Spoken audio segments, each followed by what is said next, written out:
So Ashley, this question got me thinking real quick here, because last week on our draft episode, I let Lance talk me into picking a tight end for the Browns in the fourth round. I heard that. The fourth round pick. We outvoted Tim, the draft expert on the pod. We outvoted him. And we took a tight end in the fourth round because Lance talked me into his upside. And it got me thinking, is there a position that you would just be like, whoa, the Browns picked this position? I think maybe we know so much about Andrew Berry now, maybe that just doesn't exist. But like, is there a position that, I mean, maybe like, are we talking about in the draft at all, or like let's just say first couple of picks? Let's just say day 2. Day 2. I know you guys early day 3. I think you guys talked about this on the One HMK pod, but like the biggest red flag would be a quarterback. Like that wouldn't make any sense at this point. But I will say, I've talked about it, Dan. I think one of the pods that you and I did, tight end was up there for me, where I'm like, I just don't know how much that would make sense, because we're sitting here now with Jordan Akins questioning how much Harrison Bryant's going to be able to do, like bringing another guy in there, and they have that, Zaire Mitchell-Payton still, like if they want to keep him on the practice squad and really like him, it's like, they have some more flexibility with these practice squad numbers now compared to a few years ago. But I still really think those are the key positions for me. Like, I wouldn't be surprised I don't think at any defensive position that they would take. Offense, going through the numbers, wouldn't be surprised at receiver, wouldn't be surprised at an O-lineman, wouldn't be surprised at a running back, given what the future looks like there, and Kareem Hunt probably coming back. It's probably those two for me. I think I'd maybe be surprised by a running back like third round, early fourth, but still, I mean, I don't even know. Earlier this week, I decided that my new philosophy is take a running back in every draft. So I don't know if that's smart or not, but that's my new random draft philosophy. Is there a position? Go ahead, Ashley. No, I was going to say, I mean, that's what's interesting with running backs is you can often find a decent guy late, like they did with Jerome Ford.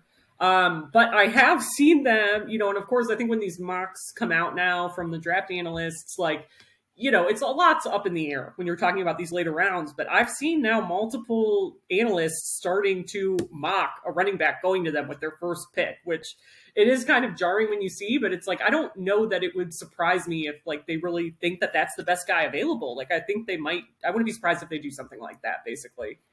Is there a position that would shock you, Mary Kay? Yeah, again, just quarterback, like you guys said that we talked about on the, on the HMK pod. But even that wouldn't shock me.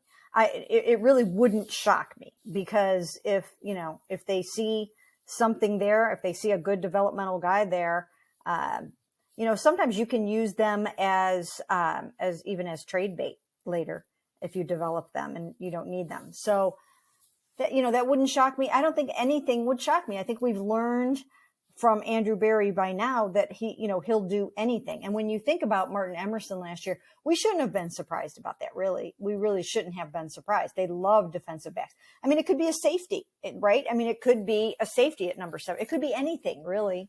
So I think, you just have to be prepared for them to take the highest rated player on their board. I think they will stick to that, and it can be any position.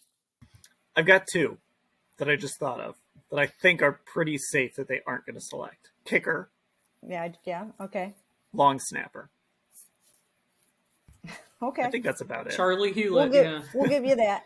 We'll give you that. But you never know. You never know what Bubba wants. No, but no, you're right. Yeah, that's true. Maybe Bubba's like, we need some competition at long snapper. Yeah.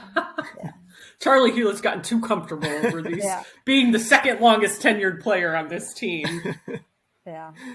Okay, there we go. That'll do it for this edition of the Orange and Brown Talk podcast. Football Insider, cleveland.com/Browns, the blue banner at the top of the page where you'll get a newsletter every day, access to exclusive stories on cleveland.com/Browns, and become one of our tech subscribers and subscribe to this podcast on Apple Podcasts and Spotify. Mary Kay and Ashley, I will talk to you both later.